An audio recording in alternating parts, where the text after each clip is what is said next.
Welcome to వార్తా 360. నేను మీ ఈశ్వర్ని. అయితే ఈ టారిఫ్ వార్లో అమెరికాకే నష్టం ఎక్కువ జరుగుతుందని అక్కడ ప్రజలు లేదా ప్రభుత్వంలోని కొన్ని వర్గాలు భావించడం జరుగుతుంది. అయితే ఈ సందర్భంలో భారతదేశం ఏదైతే అమెరికాకి ఎగుమతి చేసే వస్తువుల్ని ఇతర చిన్న దేశాలకి వాణిజ్యం నేర్పితే మనం ఇంకా ఆర్థికంగా అభివృద్ధి చెందే అవకాశం ఉంది. దాంతోపాటుగా ఇతర చిన్న దేశాలతో ఆఫ్రికా లాంటి, బ్రెజిల్, మనకి థాయిలాండ్, సింగపూర్ చిన్న చిన్న దేశాలతో కూడా మనకి బలమైన సంబంధాలు ఏర్పడే అవకాశం ఉందన్నమాట. అలాగే మొన్న చైనాలో జరిగిన SCO సదస్సుకి మన ప్రధాని నరేంద్ర మోడీ అయితే హాజరవడం జరిగిందనమాట. షాంఘై కోఆపరేషన్ ఆర్గనైజేషన్ మీటింగ్ జరిగింది, అది చైనాలో జరిగిందనమాట.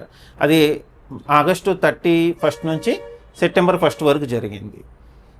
ఈ సమావేశంలో కొన్ని ఆసక్తికరణ పరిణామాలు అయితే జరిగినాయి అన్నమాట. ఈ సమావేశంలో ముఖ్యంగా రష్యా, భారతదేశం, చైనా మరియు నార్త్ కొరియా కూడా పాల్గొనడం జరిగిందన్నమాట. ఈ సదస్సు తర్వాత మనకి చైనాకి బలమైన ఆర్థిక స్నేహపూర్వకమైన వాతావరణం ఏర్పడే అవకాశం ఉందన్నమాట. ఈ సదస్సులో అటు చైనా అధ్యక్షుడు కానీ, మన భారతదేశ ప్రధాని కానీ చైనాకి ఇండియాకి మధ్య ఒక బలమైన సంబంధం ఉండాలి. అది వాణిజ్య విషయంలో కానీ లేదా సరిహద్దులో ఏదైతే మనకు కాన్ఫ్లిక్ట్ ఉందో ఆ విషయంలో కూడా రెండూ స్పష్టంగా ఉండాలని తీర్మానించడం అయితే జరిగిందనమాట. ఆసియా ఖండంలోనే మనకి ఇండో పసిఫిక్ ఏరియాలో బలమైన దేశాలు అనమాట. అటు జనాభా పరంగా కానీ, వైశాల్య పరంగా కానీ లేదా ఆర్థికంగా కానీ రెండు బలమైన దేశాలు అనమాట. ప్రపంచంలో దాదాపుగా 40% ట్రేడింగ్ ఈ రెండు దేశాల ప్రజలు కొనుగోలులోనే ఇమిడి ఉందన్నమాట. అందుకే ఈ రెండు బలమైన దేశాలు అన్నమాట. ఈ రెండు బలమైన దేశాల మధ్య సంబంధాలు బాగుంటేనే ప్రపంచం బాగుంటుంది అని ఇతర దేశాలు కూడా ఆశాభావం వ్యక్తం చేయడం అయితే జరిగిందనమాట. మనకి చైనాకి బలమైన సంబంధాలు ఏర్పరచడంలో కానీ ఆ ప్రక్రియలో కానీ రష్యా కూడా ఎంతో తోడ్పాటును అందిస్తుంది. అలాగే ఈ అమెరికా మనతో పాటు చైనా మీద విధించిన టారిఫ్లకు కూడా చైనా కూడా ఏమాత్రం వెనకడుగు వేయట్లేదు అనమాట. అంటే అమెరికాతో బలమైన ఆర్థిక వ్యవస్థని ఏర్పరచుకోవడానికి అటు ఇండియా, చైనా కానీ ఎంతో ప్రయత్నిస్తున్నాయి, కానీ మనకి అమెరికా వైపు నుంచే సరైన సహకారం లభించట్లేదు.